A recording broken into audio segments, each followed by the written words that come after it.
آپ عمرہ مکمل کرنے کے بعد مکے میں رہ رہے ہیں، آپ کے پاس کافی دن ہوں گے، ان دنوں میں آپ ایک تو بہت زیادہ اہتمام کریں کہ نمازیں ساری کی ساری مسجد حرام میں جا کر پڑھیں، کیونکہ مسجد حرام کی ایک نماز دنیا کی دوسری مسجدوں کی 1,00,000 نمازوں سے بھی زیادہ فضیلت والی ہے۔ بہت زیادہ اس کا اہتمام کریں، لوگ اس کا اہتمام نہیں کرتے۔ کئی علماء بھی کہتے ہیں بھائی پورے حرم میں جہاں بھی پڑھ لو گے آپ کو 1,00,000 نماز سے بہتر کا ثواب مل جائے گا، لیکن ان علماء کے پاس کوئی مضبوط پکی دلیل نہیں ہے۔ رسول اللہ صلی اللہ علیہ وسلم کے جو لفظ ہیں وہ بڑے ہی واضح ہیں اور صاف ہیں۔ آپ نے فرمایا صلاۃ فی المسجد الحرام خیر من 100,000 صلاۃ فیما سواہ، مسجد الحرام کے اندر نماز، آپ نے یہ نہیں کہا کہ حرم کے اندر نماز، حرم کا لفظ نہیں بولا رسول اللہ صلی اللہ علیہ وسلم نے، آپ کو حرم کا لفظ بھی آتا تھا، حرم کا لفظ بھی بول سکتے تھے، حرم کا لفظ نہیں کہا، آپ نے کہا صلاۃ فی المسجد الحرام۔ تو جو مسجد حرام کے ارد گرد ہر ہوٹل کے اندر مسجد بنی ہوئی ہے، ہوٹلوں کے ساتھ باہر بھی مسجدیں بنی ہوئی ہیں، ان کا نام تو مسجد حرام نہیں ہے، تو وہ اس حدیث کے زمرے میں کیسے آ جائے گی؟ حرم کی بات نہیں کی ہے رسول اللہ صلی اللہ علیہ وسلم نے۔ وہ جو دوسرے علماء ہیں جو کہتے ہیں کہ حرم میں جہاں پڑھ لو، دلیل پتہ کیا دیتے ہیں؟ یہ دلیل سنیں ان کی، کہتے ہیں رسول مکرم صلی اللہ علیہ وسلم جب صلح حدیبیہ کے موقع پر تھے، وہاں روکے ہوئے، حدیبیہ کے مقام پر آپ کو روک دیا گیا تھا، حرم کے اندر داخل نہیں ہونے دیا گیا تھا، تو حدیبیہ یہ حرم کی حدود کے بالکل کنارے پر ہے، اس کنارے سے حدیبیہ ختم ہوتا ہے، حرم کی حدود شروع ہو جاتی ہے، یہ اس طرف جدے کی طرف مکے سے 20 کلومیٹر 19-20 کلومیٹر کے فاصلے پر یہ حدیبیہ کا مقام ہے، اور وہاں پر یہ حد ہے حدیبیہ کی اور حرم کی۔ تو اللہ کے نبی نے جب نماز پڑھنی ہوتی تھی تو حدیبیہ کی حدود سے چل کر حرم کی حدود کے اندر آ کے نماز پڑھ کے پھر واپس چلے جاتے۔ تو کہتے ہیں نبی صلی اللہ علیہ وسلم کا یہ حرم کی حدود میں آ کر نماز پڑھنا حدیبیہ کی بجائے، یہ دلیل ہے کہ یہاں بھی اتنا ہی ثواب ہے جتنا مسجد حرام میں۔ اس سے کیسے ثابت ہو گیا؟ یہ ٹھیک ہے حرم کی جگہ ہل کی جگہ سے کیا ہے افضل ہے، لیکن ثواب تو مسجد حرام کا ہے، ثواب تو حرم کی جگہ کا ہے نہیں۔ ایک تو آپ نے اہتمام کرنا ہے کہ اپنے ہوٹل پر یا گھر میں یا قریب والی مسجد میں نماز پڑھنے کی بجائے مسجد حرام میں نمازوں کا اہتمام کرنا ہے۔ دوسرا نفلی طواف آپ جتنے زیادہ کرنا چاہیں نفلی طواف کریں۔ تیسرے عمرے آپ جتنے کرنا چاہیں مکے میں رہتے ہوئے بے شک روزانہ عمرہ کریں، بے شک روزانہ عمرہ کریں۔ اپنے فوج شدگان کی طرف سے جتنے فوج شدگان ہیں سب کی طرف سے عمرہ کریں، روزانہ کریں، باپ کی طرف سے کریں، دادے کی طرف سے کریں، نانے کی طرف سے کریں، دادی نانی کی طرف سے کریں، پرنانی کی طرف سے کریں، جتنے دوست رشتہ دار فوت ہو گئے سب کی طرف سے بے شک کریں، عمرہ روزانہ کریں۔ اور دوبارہ مکے میں رہتے ہوئے عمرہ کرنے کے لیے احرام کہاں سے باندھنا ہے؟ جلملم سے نہیں، ذوالحلیفہ سے نہیں، کہاں سے باندھنا ہے؟ جہاں آپ ٹھہرے ہوئے ہیں وہیں سے، جہاں آپ ٹھہرے ہوئے ہیں، کیونکہ رسول اللہ صلی اللہ علیہ وسلم نے مواقیت مقرر کرتے ہوئے، میں نے کل سنایا تھا آپ کو حدیث، آپ نے فرمایا مکے والوں کا میقات کیا ہے؟ مکہ ہی، اور اس حدیث میں لفظ ہے ہنہ لہنہ ولمن اتی علیہن من غیر اہلہن، یہ جن علاقوں کے میں نے نام لے دیے ان علاقوں کے یہ میقات ہیں، اور جو ان علاقوں کا رہنے والا نہیں ہے لیکن ان علاقوں سے آ رہا ہے ان کا میقات بھی یہی ہے۔ اب غیر مکی جب مکے آ گیا تو اس کا میقات بھی کیا بن گیا؟ مکہ۔ تو مکے سے اپنے ہوٹل سے احرام باندھ کے دوبارہ عمرہ کر سکتا ہے، اس کو مسجد عائشہ جانا کوئی ضروری نہیں ہے، جیرانہ جانا کوئی ضروری نہیں ہے، اگر چلا بھی جائے تو گناہ نہیں ہے، جا سکتا ہے، لیکن ضروری نہیں ہے پیسے آپ خرچ کریں گے، ٹائم ضائع کریں گے، اس سے بہتر اپنے ہوٹل سے احرام باندھ کے عمرہ کریں، کر سکتے ہیں، روزانہ بھی کرنا چاہیں تو کر سکتے ہیں۔ عمرے کا طریقہ وہی ہے جو ابھی آپ نے سنا ہے سارا، جتنی مرتبہ بھی عمرہ کرنا ہے اسی طریقے سے کرنا ہے۔ اس کے بعد ایک اور بات پر غور کریں، مجھے درانی صاحب نے اگلے دن یہ دلیل یاد کروائی، حج یہ ہے حج 8 ذوالحجہ کو شروع ہوگا. اس کا احرام کہاں سے باندھتے ہیں؟ اپنے ہوٹل سے. جب حج کا احرام ہوٹل سے باندھا جا سکتا ہے تو عمرے کا کیوں نہیں باندھا جا سکتا بھائی؟ ہاں سارے لوگ حج کا احرام اپنے ہوٹل سے باندھتے ہیں، جہاں ٹھہرا ہوتے وہیں سے باندھتے ہیں. تو اگر حج کا وہاں سے باندھا جا سکتا ہے تو عمرے کا کیوں نہیں باندھا جا سکتا ہے؟ اور رسول اللہ صلی اللہ علیہ وسلم نے ہننا والے مناتا علیہ والی حدیث میں یہ لفظ ہے ممن اراد الحج والعمرہ کا دونوں لفظ بولے ہیں پیارے پیغمبر نے. جو حج اور عمرے کا ارادہ رکھتا ہے وہ غیر مکی مکے آ گیا، مکے سے احرام باندھ سکتا ہے، وہ حج کا بھی باندھ سکتا ہے، عمرے کا بھی باندھ سکتا ہے. تو یہ آپ رہتے ہوئے مکے میں کام کریں. اور اگر آپ مدینے میں ہیں تو مدینے میں بھی سب سے زیادہ اہتمام کرنا ہے کہ نماز آپ کی کوئی باجماعت نہ رہے مسجد نبوی میں. مسجد نبوی میں جماعت سے پیچھے آپ نہ رہیں. اور دوسرا اہتمام یہ کرنا بے شک آپ روزانہ جتنے دن ٹھہرے ہوئے ہیں نا مدینے میں، اور روزانہ اپنے ہوٹل سے وضو کریں اور وضو کر کے جائیں مسجد قباء میں، چاہے پیدل چل کر جائیں چاہے سواری پر جائیں. وہاں جا کر اس وضو سے جو آپ نے اپنے ہوٹل سے کیا ہے 2 رکعتیں پڑھیں تو یہ 2 رکعتیں آپ کے عمرے کے برابر ثواب مل جائے گا. یہ 2 رکعتیں کس کے برابر ہو جائیں گی؟ ایک عمرے کے برابر اللہ رب العالمین آپ کو ثواب دے گا. تو جتنے دن ٹھہرے ہوئے بے شک روزانہ جائیں کر کے وضو اپنے ہوٹل سے، اور اس وضو سے جا کر 2 رکعتیں پڑھیں. یہ کرنے والا کام ہے وہاں مدینے میں. لوگ ایسے گھومتے پھرتے رہتے ہیں، وہ چیز دیکھنے چلے جاؤ، وہ چیز دیکھنے چلے جاؤ. مسجد نبی سے نمازیں بھی ضائع ہوتی ہیں. مکے میں رہتے ہوئے کوئی غار ثور پر جا رہا ہے، کوئی غار حرا پر جا رہا ہے، کوئی کدھر جا رہا ہے، کوئی کدھر جا رہا ہے، اور 1 لاکھ نماز سے بہتر نمازوں کو ضائع کرتے جا رہے ہیں. تو ایسے ادھر ادھر سیر سپاٹے میں اور تفریح کے لیے جانے کی بجائے یہ پتہ نہیں دوبارہ موقع زندگی میں ملتا ہے کہ نہیں ملتا، جو اللہ نے موقع دیا ہے اس کو مسجد حرام اور مسجد نبی کے اندر ہی گزارنا چاہیے زیادہ سے زیادہ.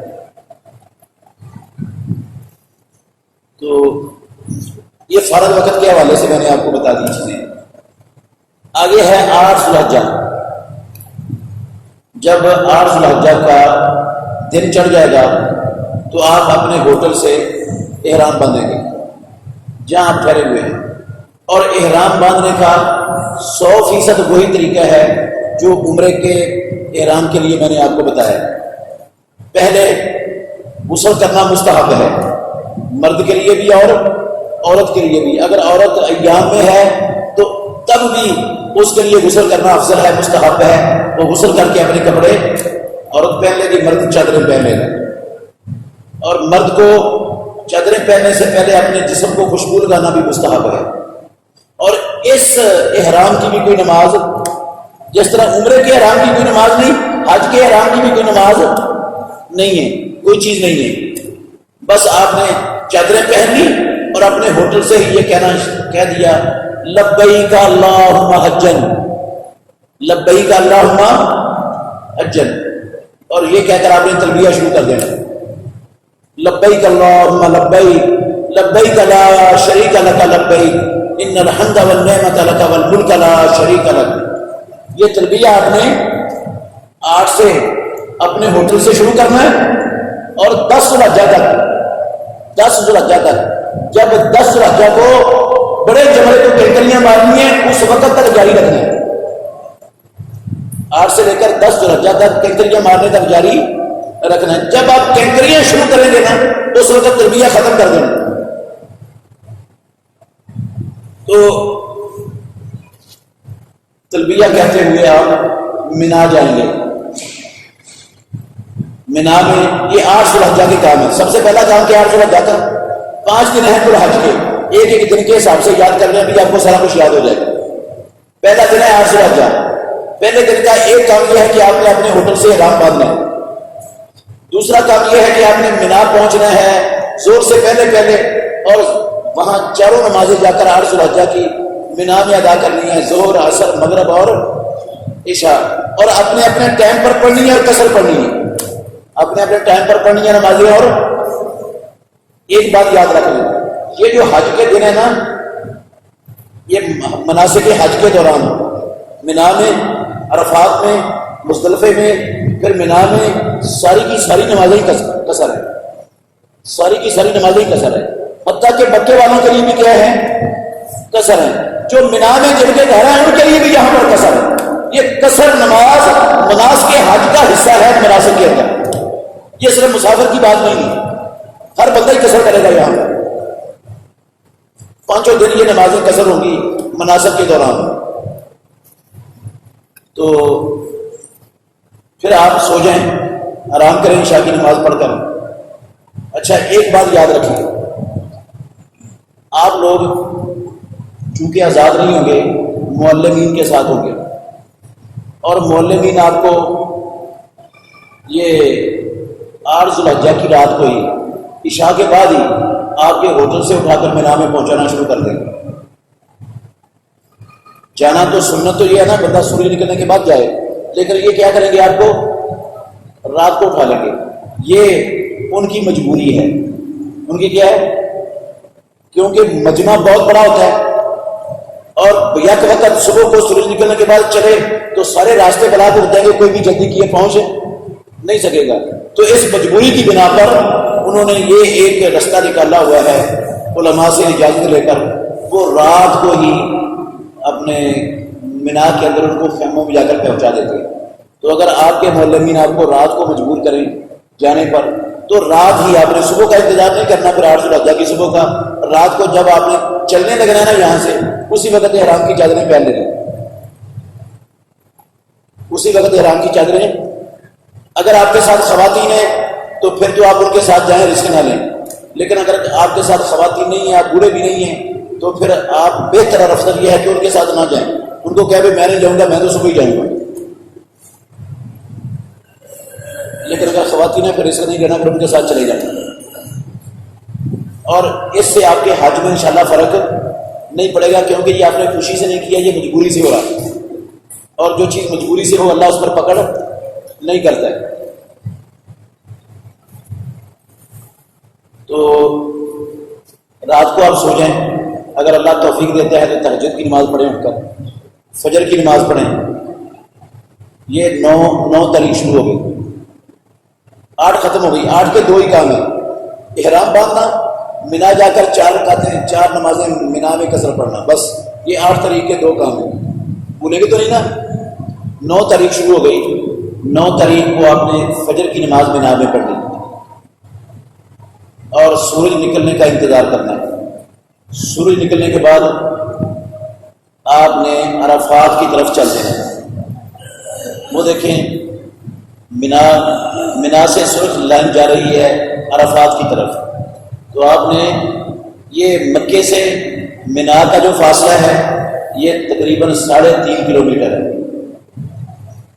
اور جو دروازہ ہے نا مروا والا، اس دروازے سے نکلے تو تھوڑا سا آگے جا کے سرنگ شروع ہو جاتی ہے، یہ یہاں سے سرنگ شروع ہوتی ہے اور آپ کو مینا میں پہنچا دیتی ہے سرنگ کے اندر۔ یہ پیدل چلنے والوں کے لیے سرنگ بنی ہوئی ہے، بہت قریب ہے، 3 کلومیٹر صرف فاصلہ ہے، یہ پیدل بھی بندہ یہاں سے مینا جا سکتا ہے۔ اور مینا سے جو عرفات کا فاصلہ ہے یہ تقریباً 9 کلومیٹر ہے۔ کتنا ہے؟ 9 کلومیٹر۔ یہ عام بندے کے لیے چلنا آسان نہیں ہوتا، ان کے لیے چلنا آسان ہوتا ہے جن کا معمول ہے زندگی میں چلنا، وہ آسانی سے چل سکتے ہیں، عام لوگ نہیں چل سکتے جو کبھی چلے نہیں ہیں پیدل۔ تو مینا سے عرفات کا تقریباً 9 کلومیٹر کا فاصلہ ہے، یہاں سے سورج نکلنے کے بعد چلنا ہے مینا سے، لیکن وہی مجبوری گورنمنٹ کی، معلمین کی، وہ آپ کو یہاں بھی عشاء کے بعد بسیں بھریں گے اور پہنچانا شروع کر دیں گے، کہاں پر؟ عرفات میں، رات کو لے جائیں گے۔ تو آپ کوشش کریں آپ جلدی نہ جائیں، کیونکہ سب کو ایک مرتبہ تو لے نہیں سکتے، گاڑیوں نے بہت سارے چکر لگانے ہیں، جو ان کی گاڑیوں کا سب سے آخری چکر ہونا اس میں جائیں، اس میں جائیں، تاکہ سنت پر بھی عمل ہو جائے اور آپ ان کے ساتھ بھی آسانی سے چلے جائیں۔ اچھا، رسول مکرم صلی اللہ علیہ وسلم پہلا کام کیا ہوگا 9 تاریخ کا؟ فجر کی نماز مینا میں، اور اس کے بعد آپ چل پڑے عرفات کی طرف۔ عرفات میں پہنچ کر محمد رسول اللہ صلی اللہ علیہ وسلم نے حکم دیا تھا کہ میرا خیمہ وادی نمرہ میں لگا دیا جائے. یہ وادی نمرہ ادھر سے مزدلفہ کی طرف سے منا کی طرف سے جائیں تو عرفات کے میدان میں داخل ہونے سے پہلے وادی مزدلفہ آتی ہے، مزدلفہ سے پہلے وادی اورانا آتی ہے.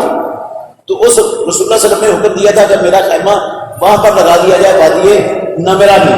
تو وہاں آپ کا خیمہ لگا دیا گیا. آپ جا کر منا سے ڈائریکٹ اس وادی نمرہ والے خیمے میں اتر گئے، عرفات میں داخل نہیں ہوئے.